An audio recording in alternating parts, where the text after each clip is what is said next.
FT is headed to the MLB All-Star Game this year, and there's only one way you should be finding tickets for any ball game. SeatGeek is the official ticket marketplace of Major League Baseball, so they have you covered for all of your baseball ticket needs. I'm super pumped to hit the Futures game this year. That new skills competition looks electric. I agree, Kratz. It's like the Olympics for baseball. Cannot wait to see that. With over 28 million downloads, SeatGeek is the #1 rated ticketing app. Baseball season's in full swing, and you don't want to miss out. SeatGeek has your tickets to every game and, of course, concerts, festivals, and more. Every ticket's backed by their buyer guarantee, and SeatGeek is the only site that lets you return your tickets ahead of the event with swaps. And Kratz, you know FT came through for the people. Use our code FOUL for $20 off tickets at SeatGeek. That's $20 off your first purchase with promo code FOUL. Make sure you click the link in the description to download the app, please. Right.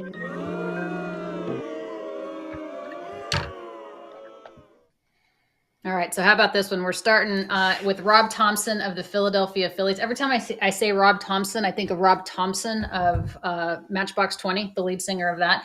All right, in the game, Zach Wheeler had his 1500th career strikeout, and Rob Thompson also popped a blood vessel screaming so hard. He was ejected, guys, in the 6th inning after the umpires overruled the initial call of a hit by pitch. AJ, take us through this one.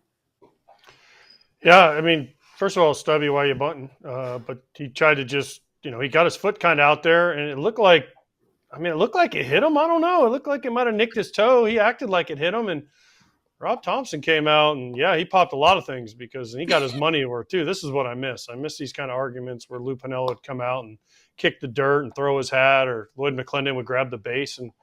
But man, he got his money's worth. Like right here, it looks like it hit him. He acts like it hits him. I don't know. The replay. I don't know. I mean, hey, what do we, but they argue and say, nope, it didn't hit him. And then Rob Thompson's like, Mike Estabrook, I own you, and I am going to tell you how much I own you.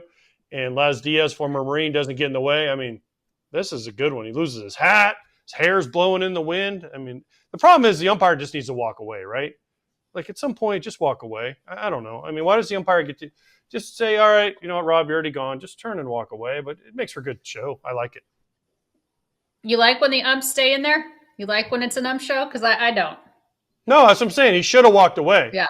But I'm not getting fined and I'm not getting yelled at. So, I mean, yell away. But I think he should have just turned and walked away. And this isn't an 8-2 game, obviously. The Orioles are up 8-2. The Phillies are the best team in the National League, certainly record-wise, and probably the deepest, especially now with the injuries to the Dodgers. I like that he still has that fire. It's like, listen, he didn't have to go bananas over this, but I like that he still does. I love it. I mean, he was – I feel like he was stewing the whole day, and Mike wasn't awful behind the dish the whole day. Mike Estabrook, he had a few calls that it just seemed like every time they showed Topper, he was struggling calling the backdoor curveball, and he balled a 2-2 pitch in the first inning to Gunnar Henderson. To me, the Orioles had Wheeler's number, but it set Topper off early in the game. It was a 2-2 curveball that was called for a ball and then went to 3-2, and then Gunnar Henderson hit the homer to lead to put him up. And it just felt like Topper was on edge the whole time. So I think Estabrook was kind of pissed about hearing him in the background. My favorite part of all this is you can hear John Kruk. If you go back and watch the video, you can hear John Kruk being like, well, what's the crew chief doing? What's Laz Diaz doing? Why isn't he breaking this up? And you look at Laz, we're looking at it right now, we're looking at the umpire scorecard. Mike didn't do awful, just some of the calls were not going the Phillies' way, and Topper was feeling that. And so, you know what? It was kind of stewing. But Laz just stood there and was like, I'm kind of enjoying this. I kind of want you guys to get it out. Like it was good. The only problem is Topper touched him with the bill of his hat, and that's why he ended up taking it off. Can't touch the umps, right? Can't do it. Nope, can't do it. Talk about a guy when you hear about that cliche phrase, a new voice in the clubhouse, a new voice in the dugout. That was Rob Thompson, right? I mean, about a month ago, they changed course there in Philadelphia, and he replaces Joe Girardi. Look at what this team has accomplished. No offense, obviously, to Girardi, who's a phenomenal manager, but what a difference the Phillies have been under Rob Thompson. I love this guy. Baseball lifer, finally got the chance, and here we are. I actually respect the crap out of both those guys. And I was on Phillies radio when that was happening. Like they were talking about, oh yeah, Joe Girardi. I didn't feel like it was Joe's fault, but I also didn't think like if you put Topper in there that you were going to have any issue. I just had no idea it was going to go the way that it went for Topper, the way that he was able to. And I look at Bryson Stott more so than anything. He was essentially getting sent down with Joe Girardi there. And Topper said when he got the job, Topper was like, no, you know what? You're going to get out there. Go out there, hit. And it feels like Stott and Bohm have just learned and improved in the big leagues under this guy. And everybody on the team loves the way he talks to guys. His door is always open. The difference, I think, is he actually goes out of the door to talk to guys. And some managers with open doors don't. They expect people to come in. So I think that's the biggest thing. And Topper's breaking records all the time as, way to start out a managerial career, even though he started once he was 60 years old. AJ, did you ever have a time in your career, you had a long career, where you had a managerial change in the middle of a season? I did 2016 when I was at the Braves. Freddie got fired in the middle and we brought in Snit. That was a little bit different. We were awful with Snit or without Snit. We were awful with Freddie. We were awful when we got Snit. We started out 0-9, I think, that year, and just never had anything going for us. So it's hard because you wake up and one day, I had Freddie for the year and a half, and then you get a phone call from him, and he's like, "Hey, I got fired this morning," and you're like, "What?" Yeah, what do you say? You're like, "Sorry, like my fault. Like I wasn't playing very well." I mean, there's nothing you can really say.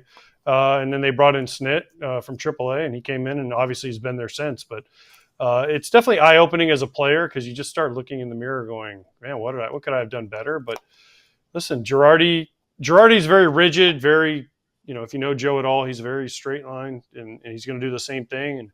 And whereas Topper seems like a lot more relaxed and a lot more easy, and it seems like that fits this Philly clubhouse a little bit better because they are loose and they are having fun, and sometimes just bad fits, and Topper's the right fit. Yeah, I feel like Brian Snitker and Rob Thompson are the same guy. Like baseball lifers that have finally been given an opportunity, great baseball minds, have a way about them. Guys love playing for them. So obviously both having success. Obviously Atlanta in their terms struggling a little bit. Scotty B here from FT. 1 in 5 Americans have learn a new language on their bucket list, and you should make 2024 the year you finally check it off the list with Babbel. Babbel is the science-backed language learning app that actually works. Babbel's designed by real people for real conversations. Kratz here. Brawny, you know what I'm doing? I'm working on my Spanish so that I can get my pronunciation and accent game to the next level. Babbel's speech recognition technology makes that happen. Good job, Kratz. So here's a special limited time deal for FT listeners. Right now, get up to 60% off your Babbel subscription, but only for FT listeners. Again, that's up to 60% off at babbel.com/foul, spelled BABBEL.com/FOUL. Rules and restrictions may apply. With Babbel, you can learn everything you need to have real-world conversations, and all it takes is just 10 minutes a day. It was a fight night in the Washington dugout. It's very funny to see this. And did you see Papelbon's tweet? He's like, I've already tried that once. It wasn't a good idea. So Mackenzie Gore, guys, in case you missed it, was frustrated in the dugout. He exchanged shoves with Nick Senzel, who made a lazy play. So Gore didn't like the way he was not being backed up defensively, apparently. So they kind of exchanged shoves in the dugout. And then Jonathan Papelbon, who obviously has done this too with Bryce Harper back in the day, said on Twitter, boy, it's a lot better if you just take the fight to the tunnel. Trust me, I've learned this lesson. So I asked the two of you that have spent more than enough time in dugouts and clubhouses, should they have taken this to the tunnel? Of course, but they didn't. Of course they should have, but they didn't. And no, it's just a bad look. It sucks, especially because they're playing really well. the Nationals are playing really well right now. But, you know, boys will be boys. It's like your brother. You get in a fight with your brother and you move on. Trust me, there was plenty of arguments, plenty of shoving matches that people never saw in all the years I played. But, yeah, just take it in the tunnel. And Pap knows better than anybody in Washington. You don't choke a guy in the dugout. That's amazing. What's been the best fight you've been a part of or witnessed in a clubhouse amongst your band of, at the time, 25 brothers? AJ? Oh, I mean, geez. My favorite one of all time, and I was in Hawaii for winter ball, and we played with the Angels, and Ramon Ortiz, a pitcher who pitched for a long time, was on our team.